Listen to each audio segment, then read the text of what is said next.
En Radio Portales de Valparaíso presentamos Revelando.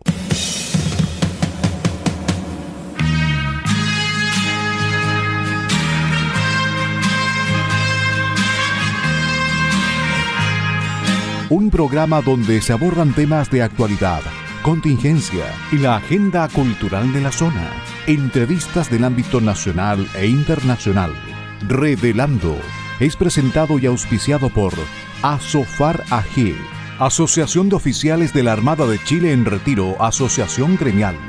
Con ustedes, Revelando en Radio Portales de Valparaíso.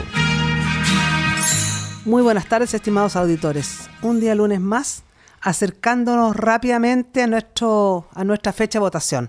En nuestra querida Radio Portales, 89.5 FM, 840 AM. Como todos los lunes, les saluda María Eugenia Martini, saludo a nuestro radiocontrolador, Claudio Alvarado, quien ahí nos hace señas, nos da la señal de la paz y que partamos hablando nomás. Y esta tarde nuevamente entrevistamos a Osvaldo Urrutia, candidato consejero regional por Valparaíso.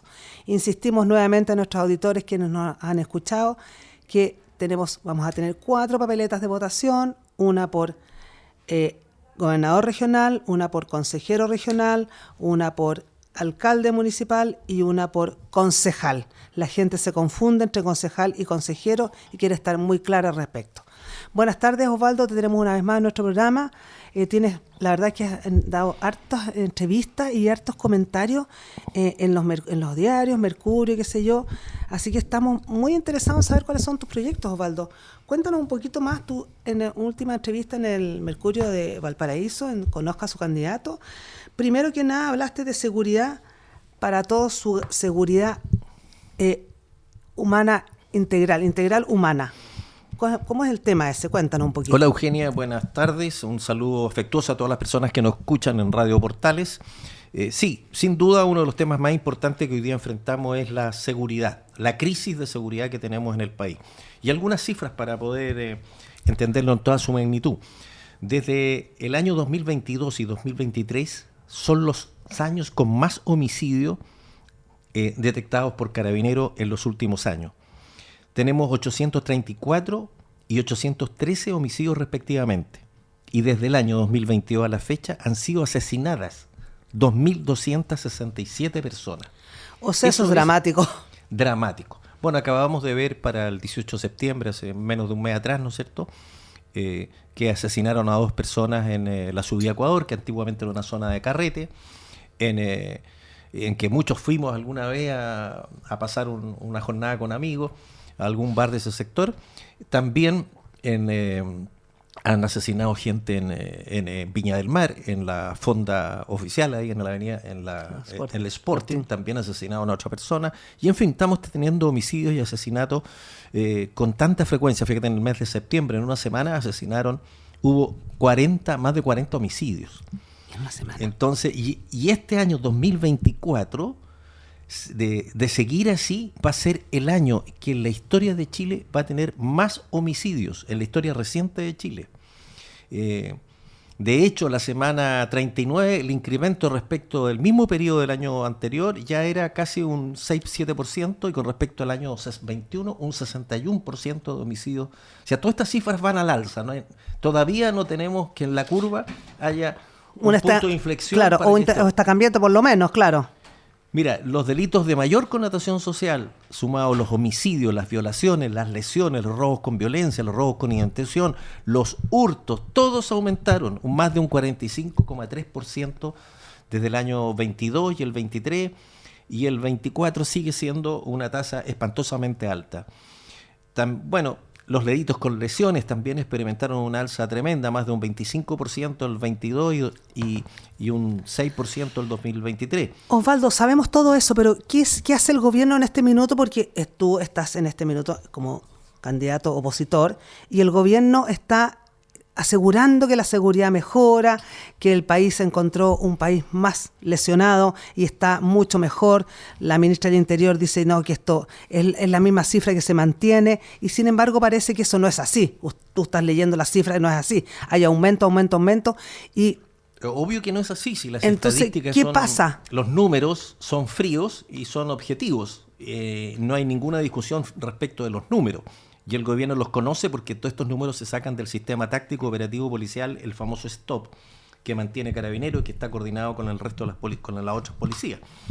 Y esto debería tener un correlato muy importante, que es el fast track legislativo que se ha llamado, pero de los cuales todavía hay un montón de proyectos de ley que apuntan a superar esta crisis, más de 20 proyectos, pero todavía no tienen urgencia por parte del Ejecutivo. O si tienen urgencias no se discuten. Por ejemplo, la ley de inteligencia lleva 4 o 5 años entrampada en el Congreso. La regla de uso de la fuerza. Las RUF. La famosa RUF. La Defensoría de las Víctimas. El Ministerio de Seguridad. El Sistema de Inteligencia. ¿Pero qué propones tú para esto? Bueno, que el gobierno se ponga las pilas. Sí. Pero tú además como consejero, porque pensemos que Osvaldo Urrutia va a estar como probable consejero, queremos que así sea, ¿no es cierto?, regional. ¿Qué propones tú? Todavía las las condenas siguen siendo bajas respecto al índice criminológico que hay. O sea, yo creo que porque se descubre poco a las personas, a pesar que haya habido un gran esfuerzo de las policías, pero tiene que haber una coordinación mucho más cercana entre las policías, las fiscalías y las municipalidades, que también tienen a los patrulleros de seguridad. Fíjate que yo hace poco estuve en la oficina con Evelyn Matei, que me mostró su sistema de seguridad integrado y que me pareció fantástico. Ellos han detenido ya cerca de 1.000 personas cometiendo delitos en la vía pública, con un sistema de coordinación, yo le digo mando y control, pero es un sistema de coordinación entre los policías de investigaciones, carabineros y los patrulleros municipales, para poder identificar, monitorear lo que está pasando en las ciudades. Eso significa tener cámaras de televigilancia. Por ejemplo, en Viña tenemos muy poca cantidad de cámaras de televigilancia. Al menos se necesita el doble de lo que hoy día hay. En Valparaíso, para qué decir, casi no hay con respecto a la cantidad de delitos. Una de las formas que hoy día se contribuye a prevenir que sigan cometiéndose delitos en puntos que son calientes, como se les llama en jerga policial, es tener cámaras de vigilancia de alta resolución que identifiquen rostros, que lean patentes y que se armen verdaderos anillos. ¿Cuál sería el costo de eso, Osvaldo? Ustedes más o menos tienen planificado, hay un costo, a ver, este costo asociado sería alrededor de tanto para la comuna de Viña, para la comuna de Valparaíso, que le falta mucho más, etcétera. Ustedes van a ser consejeros regionales. Sí, en la Municipalidad de Providencia implementaron un sistema muy moderno con cámaras de alta resolución, de última tecnología, y les ha costado en inversión cerca de 1.000 millones. Y en la mantención anual cerca de 7.000 con los patrulleros, con los vehículos, con todo lo que se requiere para poder operar esto. El presupuesto del gobierno regional son 120.000 millones. O sea, estamos hablando de una inversión que se acerca al 1%. O sea, podría ser factible de todas maneras. Perfectamente factible, con el apoyo de los municipios, en acuerdo con los municipios, que los municipios siguen teniendo patrulleros. Ahora, yo no digo que el gobierno regional tenga patrulleros, lo que sí digo es que se les preste un efecto, una suerte de centro de coordinación del trabajo que se está haciendo en todas las comunas simultáneamente. Porque cuando uno aprieta una comuna, por ejemplo, en Concón sabemos que va a haber un alcalde que tiene mucho espíritu policial, fue carabinero, Pablo Roja, sí, y que sabe y conoce muy bien el problema. Él va a apretar fuerte en Concón, y lo ha dicho y tiene toda una estrategia para hacerlo. Pero esos delincuentes van a migrar, se van a ir a otras comunas. Los delincuentes migran, lamentablemente. Se van a ir a Viña, o se van a ir a Limache, o se van a ir a Concón, en fin, van a migrar. Bueno, entonces tiene que haber un plan regional, y ese plan regional perfectamente lo puede coordinar el gobierno regional con el delegado presidencial, que es el que tiene todas las facultades para hacerlo, pero que no lo hace.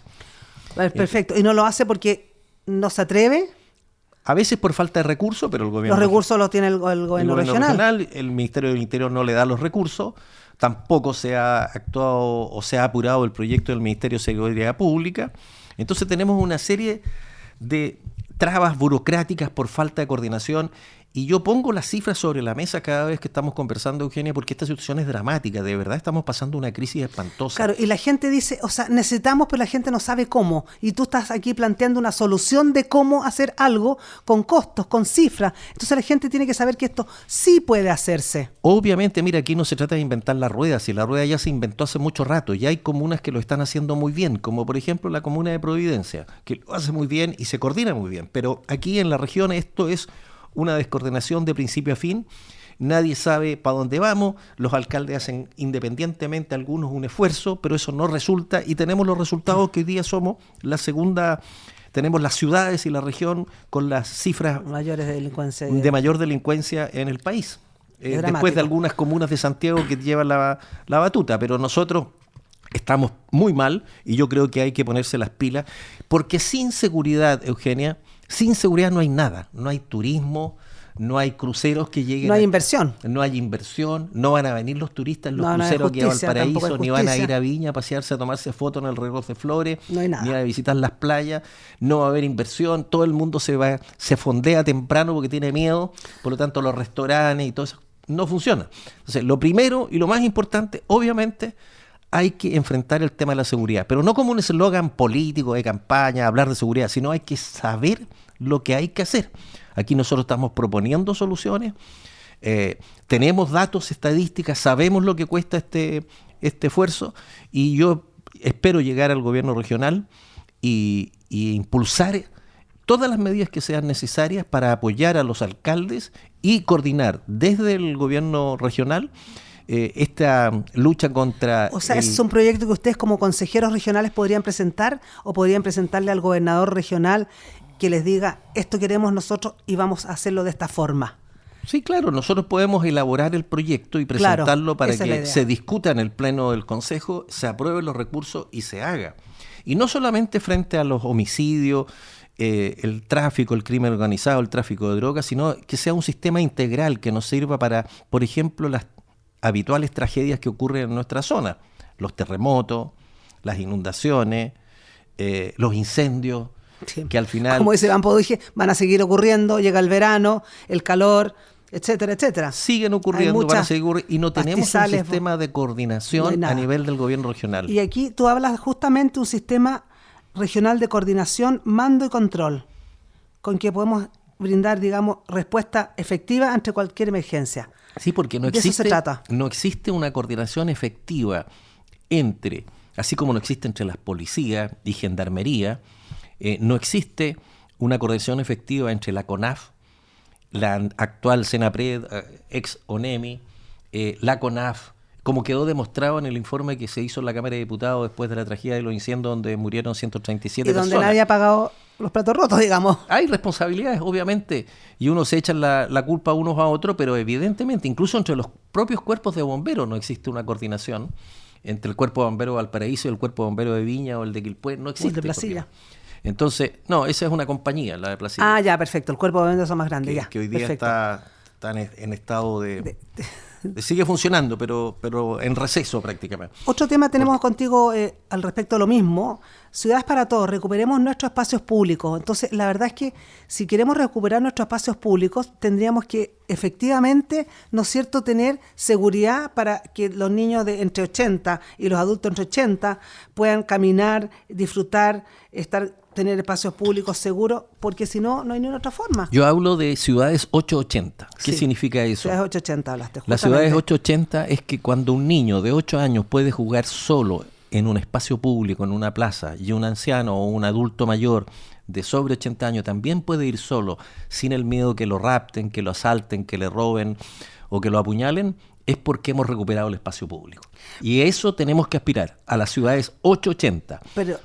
Pero Osvaldo, una pregunta. ¿Tú crees que es tan fácil, digamos, tenemos un mejor sistema de seguridad humana, integral, perfecto.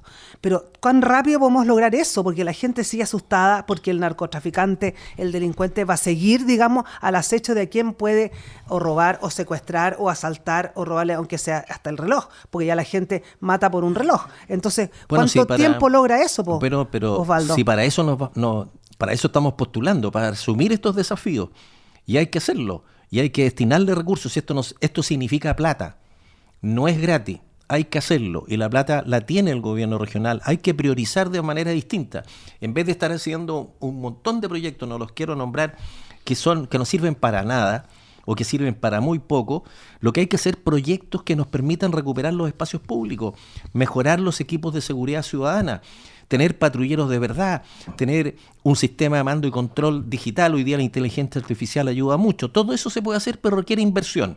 Mientras no invertamos en seguridad pública, vamos a seguir teniendo este drama, esta crisis de seguridad. Y para eso esperamos que nos elijan, para trabajar con esto. No se va a hacer con una varita mágica de un día para otro. Hay que diseñar bien el proyecto acabado, consensuarlo con el resto, con el gobernador que salga electo. Y con la delegada también, o el delegado, porque Sí, por la verdad supuesto. que Hay que sentarse en una mesa de trabajo y decirle, señores, estamos viviendo una crisis, pónganse las pilas, pongámonos todas las pilas, este es el proyecto, aprobémoslo y pongámonos a trabajar. Y con los alcaldes también, y con las policías. Si no lo hacemos, ya nos cambiaron Chile. Fíjate que hoy día tenemos más del 15% de la población penitenciaria, más del 15% son extranjeros, que han llegado principalmente, el 80% de ese 15%, que son 8.000, casi 800, que están en las cárceles chilenas, son de origen colombiano, venezolano o boliviano. Y la mayoría está por crímenes de alta connotación pública, como homicidios, tráfico de drogas, lesiones con robos con intimidación, en fin, violaciones. Esto es espantoso. O sea, nos invadieron dramático, el país. Invadieron, llegó una horda de delincuentes. Hoy día, afortunadamente, hay 8.800 detenidos en las cárceles chilenas, que representan ya un 15%, y que además le enseñan a los chilenos a cómo delinquir. Claro. Eso ya es espantoso. Es una escuela de delincuencia. Pero hay una cifra que se estima 3 veces esa que está en las calles. O sea, 24.000. Ya, po.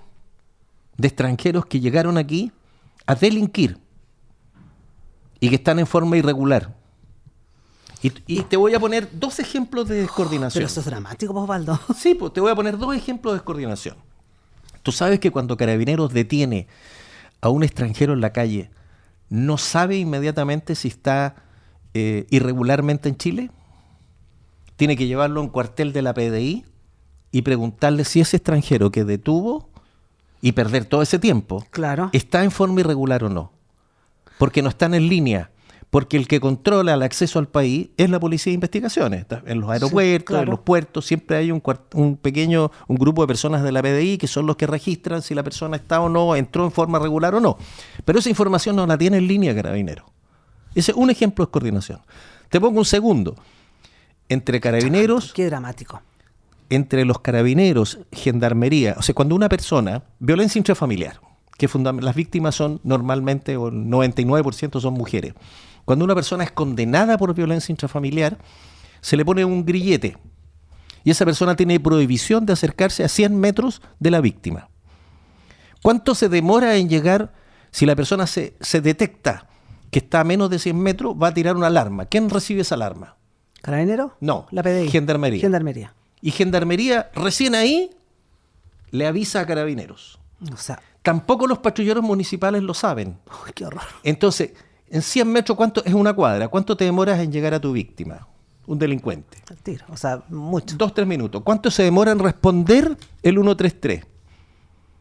O en llegar la imagen, o en que despachen el vehículo. Otro tanto. Mira, si promedio 20 minutos. 20 minutos. O sea, cuando llegaron, ya la persona está muerta o ha sido agredida. Absolutamente. Esa es una brutalidad, que tengamos ese nivel de descoordinación entre las fuerzas que trabajan por la seguridad. Ahí te puse 2 ejemplos que son dramáticos y que se pueden corregir. ¿Y eso en Santiago se ha hecho? ¿La alcaldesa de Providencia lo ha hecho?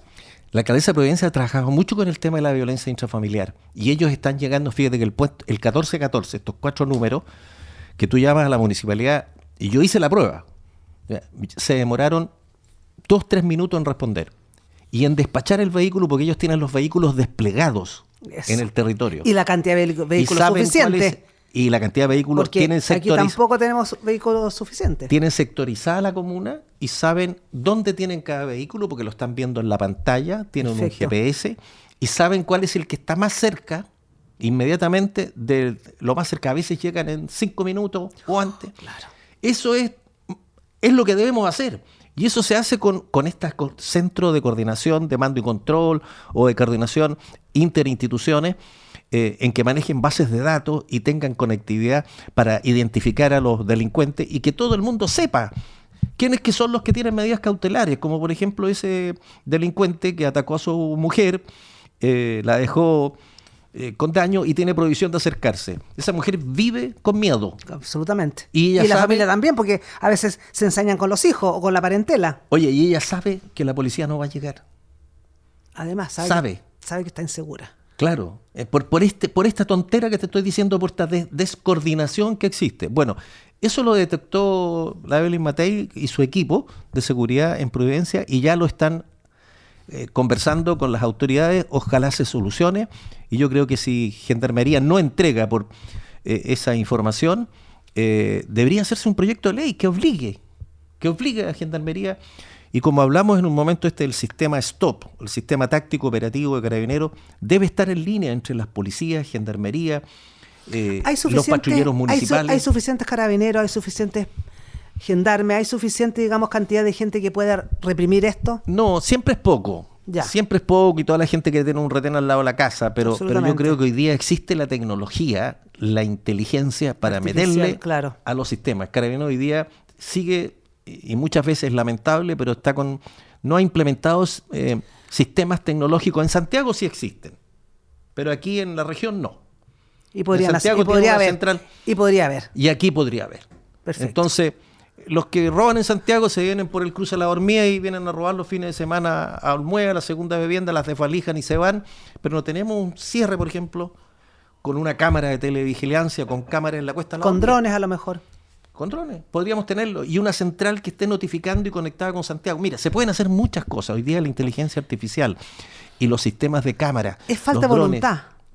es falta de, no sé si es desidia, desconocimiento, no darse cuenta de la gravedad o la crisis que estamos viviendo. Por eso te digo, esto es realmente duro, y yo por eso invito a las personas que voten por personas que saben del tema y que podrán tengan solucionarlo, que no proyectos, nos claro. cambien el país. Claro. Bueno, esto tiene que ver con el control de la migración también, que lleguen personas que vengan a aportar, pero no delincuentes. Yo a estas alturas creo Osvaldo, ¿tú crees que con esto lograríamos recuperar los espacios públicos, nuestros hijos, nietos de tales edades, de los 8, 80? Porque fíjate que veo que ni siquiera las plazas, lo que hemos conversado con muchos concejales aquí, ni siquiera las plazas están cercadas para que el niño no corra a la calle. No estamos hablando de delincuencia, que el niño no se arranque y lo atropelle un auto, o que el niño se vaya a la calle y los padres mirando a uno, mirando a otro, salgan. Entonces hay como cosas más básicas que también faltan. Sí, pero mira, ¿qué sacamos con tener una plaza muy bonita y alcaldes cortan cinta, inauguran plaza, si no existe la seguridad para visitar la plaza? Absolutamente, no hay. No tan solo frente a la delincuencia, como dices tú, a los accidentes de tránsito. Absolutamente. Entonces, la verdad es que, ¿por dónde partimos? Fíjate que para la semana de Fiestas Patrias murieron 67 personas en accidentes de tránsito, sumado a los 40 y tantos homicidios, o sea, tuvimos más de 110 fallecidos. Mientras todos los chilenos celebrábamos, teníamos familias que lamentaban la muerte de algún ser querido, ya sea por un homicidio o por un accidente de tránsito. Eso es trágico. Osvaldo, ¿cuánto tiempo? Ustedes van a estar de consejeros regionales, ¿cuánto tiempo? ¿4 años? ¿8 años? 4 años dura el periodo. El periodo, ya. 4 años. Entonces, en estos 4 años, ¿esto sí se puede hacer? Sí, con voluntad existe. Como voluntad. Y el delegada sigue justificando entonces, porque hay gente que dice el delegado no sirve de nada. No, el delegado sigue sirviendo, porque ustedes tienen los fondos y la delegación provincial, digamos, tiene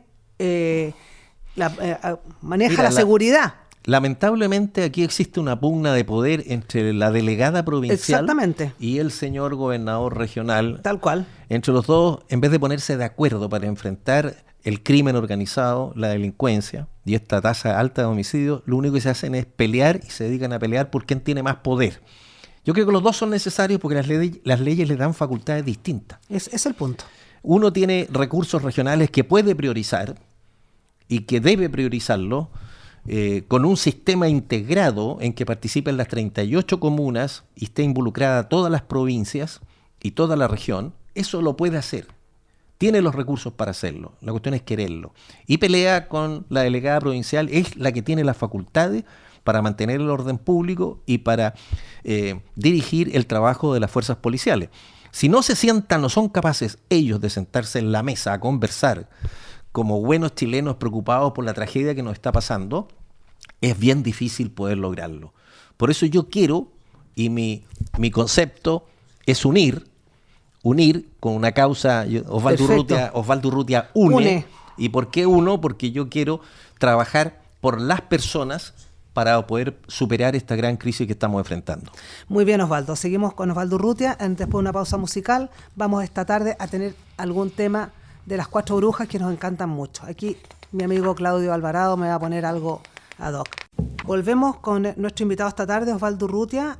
Osvaldo, me parece fantástico lo que has comentado, lo que has demostrado, digamos, a través de las redes. Ahora, tú como político llevas mucho tiempo, ¿no es cierto?, en esto, sí que sabes desde años infinitos, pero has ido trabajando permanentemente y eso me gusta mucho, saber que tú trabajas, que te informas, que vas a Santiago, hablas con la alcaldesa, que tiene mejores resultados.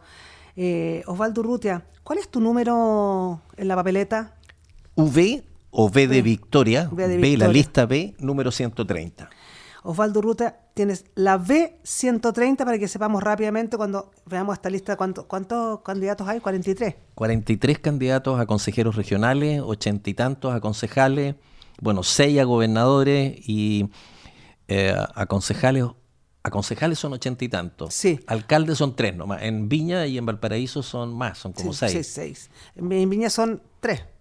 En Viña son 3, sí. Poduje, la actual alcaldesa, Esa. y un señor de apellido Díaz, son los 3 que son candidatos. Pero ahí la pelea está entre 2, o sea, Poduje y la Ripamonti. Poduje y la actual alcaldesa, y acá en Viña, en Valparaíso, perdón, está entre González, Rafael, y la heredera del actual alcalde o la representante de gobierno. La Carla Meyer y la Sí. Camila Nieto. Bueno, volvamos con lo tuyo. Tú también planteaste en esta entrevista, dice, salud para todos, atención oportunas y eficiente. Eso es un temazo, porque creo que después de la seguridad, la gente inmediatamente quiere recuperar la salud. Es inconcebible que el hospital Van Buren se haya quedado sin fondos para tratar a la gente con cáncer, se haya quedado sin fondos, digamos, para seguir tratando en muchos pabellones gente que se tiene que operar. No son listas de espera, ahora no hay cómo ni dónde. Entonces tú planteas, digamos, salud para todos, atención oportuna y eficiente. Cuéntanos. Mira, ese es otro ejemplo de que las prioridades en el actual gobierno están patas para arriba. ¿Cómo es posible que vengamos hace 20 años discutiendo que Valparaíso, la región de Valparaíso, necesita de un hospital del cáncer y todavía no hayan comprado ni siquiera el terreno? Si no hay terreno, por lo tanto no hay proyecto, no sabemos cuánto cuesta y sabemos y probablemente va a llegar un hospital privado de la Fundación López Pérez a Viña, va más avanzado que lo que está haciendo el Estado de Chile. Eso demuestra que el Estado es patéticamente irresponsable y ineficaz. Yo espero lo que tú acabas de contar, de que en el Hospital Van Buren ya anunciaron que no tienen plata para hacer quimioterapia. O sea, aquí No hay el gobierno es disponible, la gente responsable. está pero desesperada. No, hay que decirlo con todas sus leyes, con todas las palabras. El gobierno será responsable de que personas mueran. Van a fallecer personas porque no hay dinero en el sector público para hacer las quimioterapias. Esas personas, si no tienen recursos para irse al sector privado, van a fallecer. Esto es dramático. Además que el sector privado ya están haciéndole la guerra imposible, digamos, a la ISAPRE. Entonces, la verdad es que es horroroso. O sea, si todo Chile va a FONASA, más gente muere aún. O sea, las cifras van a ser peores. O sea, a ver, esto hay que conversarlo con mucha profundidad y con mucha seriedad, pues, Osvaldo. Mira, yo no he visto al actual gobernador, señor Mundaca, que se refiera Esta crisis. a esta crisis dramática. Y que proponga una solución. Porque yo ya habría estado sentado con el ministro de Hacienda para que otorgue los recursos y con el ministro de Salud exigiéndole que otorgue los recursos necesarios para que el Hospital Van Buren pueda hacer los tratamientos de quimioterapia. Que es grave porque estamos llegando a un extremo. ¿Para qué hablar de las listas de espera? Las listas de espera eternas por O sea, falta de gente que tiene que especialidades. verse de la cadera, Y hoy día- de los brazos, Y de hoy los día, hombros. y hoy día tenemos ya de especialistas en general. Hoy día ya tenemos listas de espera en el sistema de atención primaria de salud. Hoy día uno va a pedir una atención a algunos centros de atención primaria, los CEFAM, y te dan hora para un mes más. Lo que antes era mucho más expedito, más rápido. Claro, porque si en la atención primaria, la básica, la que uno llega La por primera, primera vez cuando primaria. tiene un dolor de estómago, un resfrío, una gripe, ¿dónde llega? A la atención primaria. Sí. Si es mayor, la derivan a la secundaria, que son los hospitales con especialistas, y después a la terciaria, como el Hospital Van Buren o el Hospital de Viña, uno especialista en cardiología y otro especialista Pero en... lo más dramático, perdón, que si tú llegas a un hospital, a ver, no te hacen esperar un mes, te hacen esperar horas parados porque ya no hay ni silla, y entonces la gente dice, espere, y sería todo, porque que la gente puede estar esperando parada 24 horas para que le digan, tómese esta pastillita. Entonces la gente se automedica, a una farmacia le pide el medicamento, no resulta. Es dramático. Y súmale a este cazuela la inseguridad que hay en algunos CEFAM de algunas poblaciones, todavía no es en todas, con los criminales que llegan a amedrentar a los funcionarios del área de salud. Además. Y súmale además el paro que hubo reciente de la Confusan. Entonces uno va diciendo el sistema de salud está en crisis también. Colapsado totalmente. Colapsado. Tal cual como el sistema de seguridad. Fíjate que el otro día, Televisión Nacional, que perdió 11.000 millones de dólares en este semestre, en lo que va, podrían haber habido cuántas salas y pabellones abiertos, digamos, o plata entregada a los hospitales públicos para que la gente pudiera seguir atendiéndose. Bueno, por eso te vuelvo a insistir en que el Estado de Chile tiene absolutamente trastocadas sus prioridades. Hay dos temas que a mí me parecen urgentísimos porque estamos viviendo crisis, que son la seguridad o la inseguridad que vivimos en las ciudades y barrios y la salud pública. Además, podría agregar otras que son tremendas, como por ejemplo la crisis que estamos viviendo en educación. Para allá vamos, claro. La cantidad de jóvenes que están fuera del sistema escolar. Dramático. ¿Y esos la jóvenes? Cantidad de niños, mira, más de 45.000 niños y adolescentes en este minuto, con cifra del Servicio de la Niñez, están esperando una interconsulta psiquiátrica, psicológica o neurológica por problemas mentales. 45.000 están esperando y no tienen atención y no la van a tener. Y esos niños, muchos de esos niños están fuera del sistema escolar. Eso es otro drama. Y estamos haciendo las cosas al revés. Como en todos los países, se trata de que la educación esté lo más directamente relacionada con el servicio local, o sea, el municipio. Aquí en Chile se hizo exactamente al revés. Hoy día se está concentrando nuevamente la educación en los famosos SLEP que nos han dado el ancho. Nos han dado el ancho, frentón. Hemos visto las tragedias que tuvimos hace poco, una niñita que se cayó en un colegio, sí. La falta de recursos, en fin. La situación en Chile está compleja. Está difícil, hay errores en los diagnósticos, porque cuando tú no tienes un buen diagnóstico de lo que está pasando en tu región, obviamente no vas a poder darle un remedio adecuado para que se pueda mejorar. Voy a saltar a un par de temas que tú también hiciste en la entrevista, que diste opiniones. Dice, atención integral a los adultos mayores. Entonces tú hablas de impulsaremos un programa de construcción de establecimientos de larga estadía para adultos mayores, LEAM, que es muy importante, me parece, porque así como los niños no tienen, digamos, a dónde acudir, con quién acudir, están saliendo del sistema escolar, están siendo vulnerados por las drogas, están siendo vulnerados por la delincuencia, porque esos niños, ¿qué hago? Y por un par de lucas, por un par de billetes, me voy a delinquir, me voy a la droga, etcétera, etcétera. Ahora tenemos el otro problema, además, los adultos mayores no tienen dónde estar porque son gente desvalida, digamos. Gente que vive en la pobreza, y peor, en el abandono. Gente de escasos recursos. Nosotros cuando éramos jóvenes, normalmente los viejos, nuestros abuelos llegaban a vivir a nuestra casa paterna. Absolutamente. Y vivíamos con nuestra abuelita o con nuestro abuelito porque ellos enviudaban y además tenían enfermedades. Absolutamente. Y nuestros padres los cuidaron hasta que se murieron. Pero hoy día ocurre otra cosa. Primero, la población envejece. La tasa de natalidad es baja. Y la pobreza ha aumentado. Y la pobreza ha aumentado y eso tenemos viejos que quedan abandonados. Totalmente. Abandonados en la pobreza y además con discapacidades severas que no pueden hacerse la comida, no pueden hacerse el aseo personal. Hace algunos días atrás estuve en un barrio donde había una persona de edad, cercano a los 80 años, solo porque había muerto su mujer, sus hijos no lo venían a ver y no tenía la capacidad para hacerse de comer ni bañarse, no era autovalente. Bueno, los vecinos se organizaron para turnarse y ir a hacerle comida, a bañarlo, a cuidarlo, pero eso me alegré mucho por la solidaridad del barrio, pero eso no ocurre en todas partes. Entonces necesitamos estas residencias para adultos mayores. En todos los barrios debería haber una residencia para adultos mayores. ¿Y de qué fondos estamos hablando? Fondos del Estado, fondos que vienen de los impuestos generales. Así como se construyen jardines infantiles, bueno, que se construyan, que también los necesitamos, pero necesitamos también residencias para adultos mayores que no sean autovalentes. Y eso se ha hecho los estudios. Privados. No, ¿cuántos ha financiado el gobierno regional? Ninguno. Ninguno. Entonces, hay que comprar los terrenos y debemos hacer proyectos las residencias que existen son privadas, la mayoría, y son carísimas. Sobre el 1,5 millones de pesos. Claro, para mantener una persona. Entonces deberíamos tener, y ahí hay una fuente de empleo que va a demandar muchas personas que tengan las competencias, los conocimientos, las habilidades, las destrezas para poder ayudar o sostener a una persona desvalida. Se necesita, y que tenga un buen morir.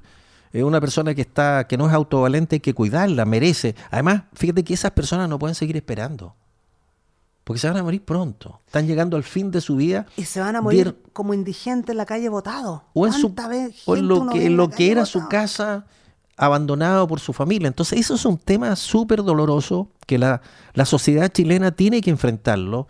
Y para eso hay otra fuente de canalizar recursos para que eso se pueda hacer. O sea, por eso está dentro de mis 10 prioridades a las cuales yo voy a concentrar mi esfuerzo, porque creo que hay que hacerlo, porque ese adulto no puede seguir esperando y hay que ayudarlo. Osvaldo Urrutia, hay otro tema que me pareció muy interesante, me voy a saltar los temas, una infraestructura deportiva para una vida saludable. Esto me parece fantástico porque habla de jóvenes que tienen una opción de una vida saludable a través del deporte, se van alejando, digamos, de lo que son las drogas, se podrían alejar, hacen una vida en familia más comunitaria, los padres y la familia de apoyar esto.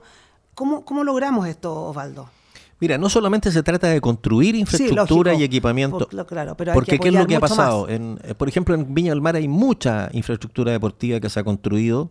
Todavía puede faltar. Pero que está mal utilizada. Pero que hoy día no se usa o se usa mal. Claro, mal está utilizada. abandonada. Porque el municipio debe impulsar actividades, eventos, educativas, deportivas, entrenamiento, competitivas y entregar el equipamiento. Por ejemplo, a veces los clubes deportivos no tienen pelotas de fútbol para los niños.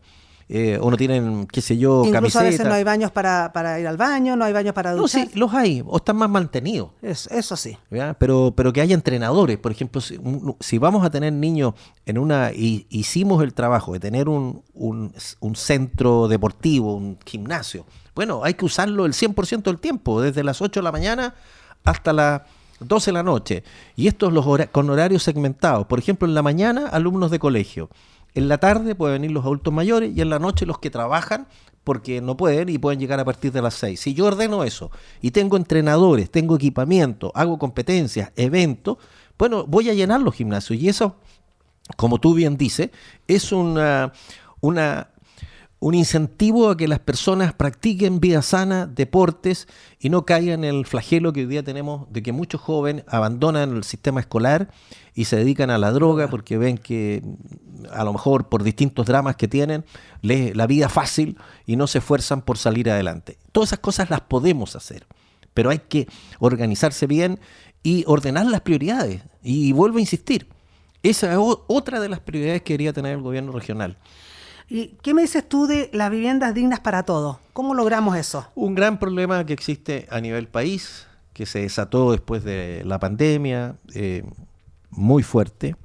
Y hoy día tenemos ciudades llenas de campamentos, de asentamientos irregulares.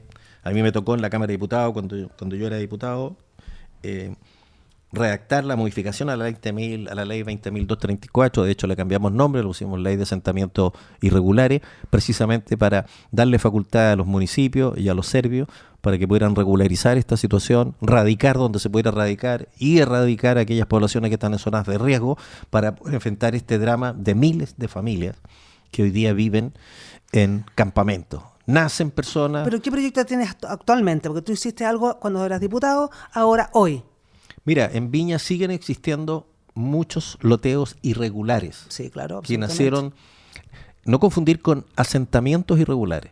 Lo que pasa es que es complejo explicarlo porque hay muchas leyes, la 16.741 que se trataba de los loteos brujos, de personas que se hacían de un terreno con malas artes y después vendían, loteaban y vendían. Ese es un delito que se ha perseguido poco y después cuando... esa gente usurpaba un terreno y después vendía lotes sin urbanizar. Eso es un delito contemplado en la ley. Pero hay otros también que han sido consecuencia de de mal uso de las herramientas que entrega el Estado para entregar títulos de dominio, como el Decreto Ley 2833, el 2695, otros a los municipios, y que finalmente se transforman en asentamientos irregulares, imposible o muy difícil de regularizar, y ahí hay que hacer un trabajo de cirugía bastante fino para poder entender esta legislación. A mí el otro día me invitaron a Quintero, a Loncura, para hablar con las personas que viven en ese, que es un asentamiento irregular, y les hablé con franqueza, les dije, mire, este es un tema complejo de solucionar, no se soluciona la noche, porque aquí un loteo se construye de esta forma, de acuerdo a lo que establece la ley, y ustedes les expliqué cuál es el procedimiento legal. Y yo le dije, díganme, ¿ustedes han cumplido con eso? ¿O se ha cumplido? ¿Y la gente qué decía? Porque es importante saberlo. Mira, mucha gente se defendía porque seguramente es mi lugar de vivienda y no tengo otra opción. Sí, pero mucha gente sintió que le habían engañado, que muchas veces le dijeron que esto se iba a solucionar y ninguno alcalde lo ha podido solucionar. Ahora con Maritza Verdejo, que es la candidata a alcaldesa, hablamos el tema en serio y tiene intenciones, lo mismo que Leslie Cornejo, que es la candidata a concejal. Ella es abogado y trabajó en el Ministerio de Bienes Nacionales y hemos conversado mucho este tema, y yo espero que juntos podamos trabajar para buscarle una solución a ese complejo escenario que están viviendo muchas familias en la zona de Quintero y también en el resto de la región, sobre todo en Viña, Valparaíso, que hay que aplicar la ley y para eso se requieren también recursos que el Ministerio de Vivienda, el Servio y también el gobierno regional pueden aportar, porque si no, esas personas van a seguir viviendo secula seculorum en esa condición. Osvaldo, tú vas a ser consejero regional, ¿no es cierto? Vas a tener gente que va a estar con lo que tú piensas, con lo que tú dices, y gente que probablemente va a poner un poco la prueba, como se dice.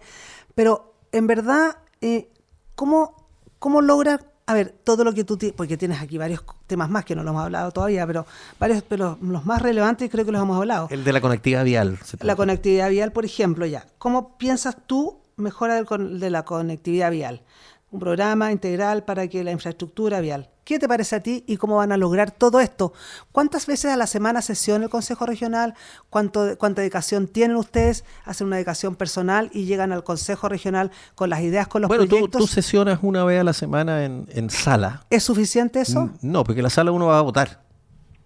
Ya. Aprueba o rechaza, aprueba. Pero eso no significa que el resto del día no hagas nada, o de la semana. Por eso digo. Hay reuniones de comisiones, porque además el trabajo de los consejeros, al igual que el trabajo parlamentario, se hace más en las comisiones. Perfecto. Comisiones específicas. Sí, la gente porque se está preguntando esto. Claro, las comisiones sesionan otra vez, pueden sesionar 2 o 3 veces a la semana. La ley solo exige que sea una, pero van a funcionar y van a ser convocadas en la medida que haya proyectos en tabla o temas en tabla.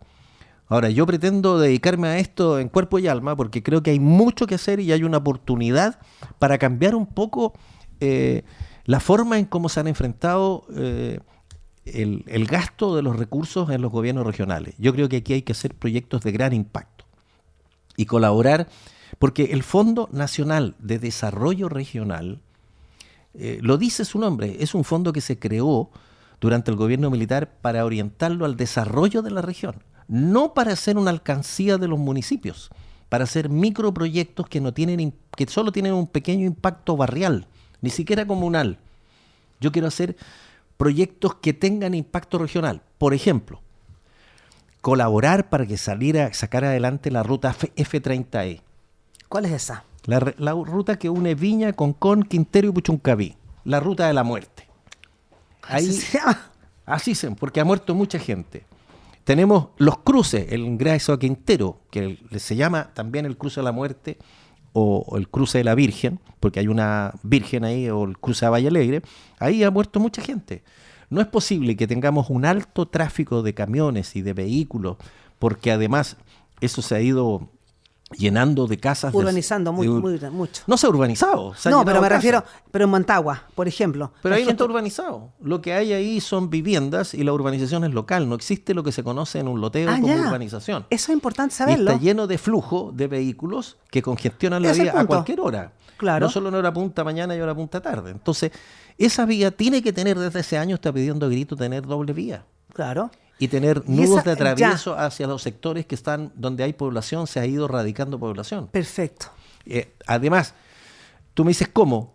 Como por ejemplo, nosotros después de 40 años construimos un puente, el puente de los Castaños Simón Bolívar. Sí, es excelente, que faltan mucho más puentes en Viña, entre paréntesis. Bueno, por eso te digo, eso se llama conectividad vial. Por supuesto. Nosotros tenemos un accidente que cruza Viña del Mar, ¿no es cierto? Que se llama el estero Viña del Mar, Sí. estero Marga Marga para algunos, pero en Viña se llama Viña del Mar. Y ese estero tiene 9 puentes. Nosotros, después de más de 40 años, nosotros en Viña del Mar, desde la SECPLAC, jineteamos y llevamos para hacer el diseño del puente Los Castaños Simón Bolívar. Que fue muy bueno. Bueno, ese puente está funcionando, está operativo, logró descongestionar todo el flujo que viene de Forestal, de Chorrillo, de Quilpué, incluso Villa Alemana, que no tiene que pasar por el centro de Viña para poder cruzar hacia el norte. Y ahí se tomaba 5 o 6 orientes para llegar a la subida Alessandri. La alcaldesa actual paró ese proyecto por desconocimiento e ignorancia, digámoslo con todas sus palabras, y un proyecto que estaba aprobado, que permitía ensanchar y darle a 5 orientes y 6 orientes, que es la misma calle, el mismo estándar de Avenida Libertad. Claro, Y perfecto. ensanchar y sacar el embudo que está ahí entre 10 y 11 Norte. No lo hizo porque como es populista y no sabía y no entiende de infraestructura vial, entonces bajó el proyecto y no lo ha hecho. Y tenía los recursos necesarios para hacerlo. Es una vergüenza. Al igual como paró el proyecto de la avenida de la calle Balmaceda y la calle O'Higgins en Reñaca, y que por, claro. y que por desidia los bajó. Entonces, bueno, tonteras como esas son las que afectan el desarrollo de la ciudad. Y yo creo que Y la ustedes ciudad... pueden incentivar esto. No solo incentivar, o sea, decir que destinar recursos. El puente, claro, el la puente gente de los necesita Castaños, Simón Bolívar, se construyó fundamentalmente con fondos regionales. ¿Pero por qué se hizo? Porque nosotros en la Municipalidad de Viña hicimos los diseños. Hicimos todos los estudios previos, se presentó al gobierno regional y obtuvo financiamiento. Excelente. Y ahí necesitamos otro puente. ¿Dónde? En Traslaviña, en Mercado 2, recuperar el puente Lusitania, el puente Ocoa que se cayó para el terremoto del año 85, nunca se recuperó, el puente Quillota, que ya tiene sus buenas, el puente San José, que da acceso a Recreo. En fin, te podría enumerar el puente Capuchino, que tiene daño estructural y que hay que repararlo. Bueno, tenemos, dado que el Ministerio de Vivienda además hace muchos años cerró el departamento de Puente y nunca se ha preocupado de los puentes. Cerró el departamento Puente. Sí, pues antiguamente, porque hay que diferenciar entre la vialidad urbana y la vialidad rural. El Ministerio de Obras Públicas mantiene un departamento de puentes rurales que tienen distintos insumos de diseño, por llamarlo así. Pero la vialidad urbana, aquí en Viña, en Valparaíso, en Quilpué, existen puentes urbanos. Yo te he nombrado algunos, por ejemplo, los puentes que hicimos en Reñaca, frente al Colegio Macay, para poder meter la vía PIB. La reparación del puente que está donde está San Expedito, que también se reparó entero. Esos son todos proyectos que fueron impulsados desde el municipio y que se financió en forma mixta junto con el gobierno, con el Fondo de Desarrollo Regional. ¿Por qué? Porque esos proyectos además tienen impacto intercomunal. Porque lo que buscaban esos puentes era conectar Viña del Mar con Concón, sin pasar por el centro de Reñaca. Este puente de los Castaños, lo mismo, pretendía conectar la parte del sur de Viña, que es Chorrillos, Forestal, que son sectores bastante poblados, y con todo el flujo que viene además desde Quilpué, Villa Alemana, Belloto, sacarlo, en vez de que entre al centro de la ciudad, que salga, si va al norte, por ejemplo a Concón, o a Gómez Carreño, o a Chupaya, o a Santa Julia, no tenga que ingresar al centro de la ciudad y congestionar. Totalmente de acuerdo. Esos son flujos, eso se estudia, y hay formas, y hay ingenieros civiles expertos en transporte que se modelan, y uno puede decir cuál proyecto es más urgente que otro. Por ejemplo, por la experiencia que yo tengo, el puente en Traslaviña se requiere de todas maneras, es urgente. Tenemos que ampliar y mejorar el puente Lusitania, que tiene un daño estructural en una de sus fundaciones y que nunca se ha reparado. Incluso ahí se cerró una pista. Y después qué difícil va a ser eso, No es difícil, es cuestión de tener voluntad, Eugenia. Pero Osvaldo, tú en estos 4 años, ¿tú crees que todos estos proyectos que tú me mencionas, que me parecen fantásticos, yo estoy muy de acuerdo con todo, se pueden sacar adelante con trabajo arduo, con trabajo en comisiones, con trabajos finales. ¿Tú crees que esto es factible? Es posible, hay que tener voluntad y hay que saber, hay que explicarlo. Hay que decirle a las personas... Porque tú tienes una tremenda experiencia como diputado, como trabajaste en la Municipalidad de Viña del Mar, o sea, tu experiencia, digamos, te avalan, porque no es que Osvaldo Urrutia sea este señor hoy que apareció, no lo conocía, quién sabía. Osvaldo Urrutia llevó dos periodos, ¿no es cierto?, de diputado, trabajó tantos años en la Municipalidad de Viña del Mar, etcétera, etcétera. Entonces, la verdad es que... Fui director de planificación. El SECPLA, claro, también. Los SECPLAS fueron definidos por un parlamentario de alto prestigio, dijeron, son los alcaldes técnicos. El SECPLA es el alcalde técnico, muy bien. Uno no, lo que hace desde la SECPLA es pensar la ciudad y ver cómo funciona la ciudad. ¿Y cuánto tiempo estuviste ahí, Osvaldo? 10 años. 10 años, o sea, tuviste harto tiempo. Sí, y me tocó hacer muchos proyectos de infraestructura vial, de paisajismo, por ejemplo, el borde costero. Bueno, Osvaldo, debemos decir a todos que es especialista en ingeniero en construcción civil de la Universidad Católica del Paraíso. Así es. Fui alcalde de Puchuncaví también varios años, también hice muchos proyectos que tienen que ver con, sobre todo en materia de educación, de espacios urbanos. Me tocó hacer la plaza en Puchuncaví, una linda plaza que cuando voy para allá me lleno de orgullo. Y conozco bien la zona, conozco Quintero, Puchuncaví, Concón y Viña del Mar. Te has movido harto, en profundidad. Así que creo que puedo seguir aportando para dar soluciones a los problemas que tienen las personas que habitan en este sector. Por ejemplo, el sector rural de Concón, que todavía no tiene agua. Ah, sí, eso lo conversamos la semana pasada con Pablo Rojas, justamente. Claro, ese es un proyecto, yo ayudé mucho en la conformación de la PR de Concón, y hablamos con el subsecretario de la época de Obras Públicas y con el director de la Dirección de Obras Hidráulicas, y conseguimos varias cosas y eso tiene que seguir avanzando. Se ha detenido durante este gobierno, pero es uno de los temas que pretendo impulsar también. ¿Ha sido dramático como durante este gobierno, digamos, la inexperiencia, la falta de conocimiento, la falta de ideas, digamos, proactivas, ha ido acotando tanta cosa? Porque la verdad es que estamos como entrampados. Mira, yo me imagino que cuando llegó el Frente Amplio a la Quinta Región, llegó una horda de mongoles que invadieron este sector. De gente ignorante, sin experiencia, sin conocimiento. Y sin ganas de progresar. Sin ganas de aportar. Como cuando los mongoles llegaron a Europa, invadieron gran parte de la Europa Oriental y casi mataron a todos. Se produjo una mezcla ahí con los eslavos. Y hoy día seguimos teniendo una zona de violencia en que estas personas se dedicaron solo a polarizar, a dividirnos en extremos, los que están conmigo y los que están contra mí. Esa es la política, claro, de ellos. O estás conmigo o estás contra mí. Entonces, por eso persiguieron a los funcionarios municipales que tenían historia, los echaron, hoy día trajeron gente incompetente, que no sabe cómo solucionar los problemas, botaron por la basura la experiencia, en fin, polarizaron, construyeron una posverdad, llenar de mentiras y levantar calumnias. Yo quiero decirle que las calumnias, la mentira, no solo es un delito, es también un pecado. La Biblia dice que es un pecado. Y ellos han calumniado a muchos funcionarios municipales. Tal cual. No han tenido pudor para hacerlo. Entonces, para mí es bastante doloroso. Entonces, esto de la polarización, construir una posverdad y después ser populistas, decir que han hecho cosas que no han hecho. Por ejemplo, la restauración patrimonial. Esta alcaldesa se la ha adjudicado ella. Y ella no hizo nada. De hecho, en estos 4 años no fue capaz, teniendo un proyecto aprobado. El Palacio Carrasco está aprobado el proyecto por el Consejo 10 años Monumento. votados, 14 años votados. Sí, pero ese venía con un proyecto hecho, terminado, que lo dejamos listo en la administración anterior para ella ejecutarlo.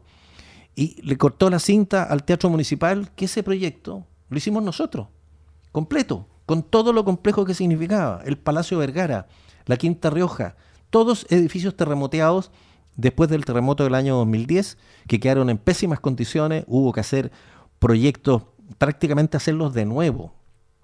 El Teatro Municipal fue una obra que costó 10.000 millones, una obra carísima que estuvo a punto de colapsar, se recuperó, no solamente estructuralmente, se restauró arquitectónicamente, no solamente la arquitectura, sino todas sus instalaciones. Pero aquí hemos presentado varias alternativas para nuestros auditores que conozcan a los futuros probables consejeros regionales. Muchas gracias, Osvaldo Urrutia, por estar con nosotros esta tarde. V de Victoria, 130. B de Victoria 130, Osvaldo Urrutia, su consejero regional. Exactamente. Una persona que tiene ideas, proyectos y soluciones propone. Muchas gracias, estimados auditores. Se despide de ustedes, María Eugenia Martini. Hasta la próxima. En Radio Portales de Valparaíso hemos presentado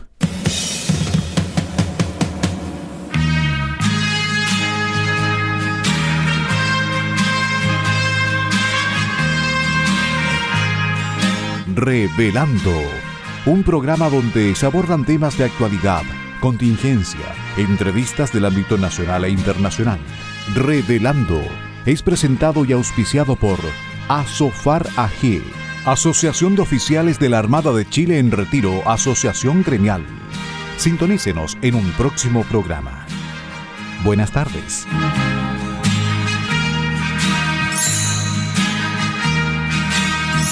Las opiniones vertidas en este programa son de exclusiva responsabilidad de quienes las emiten y no representan necesariamente el pensamiento de Radio Portales de Valparaíso.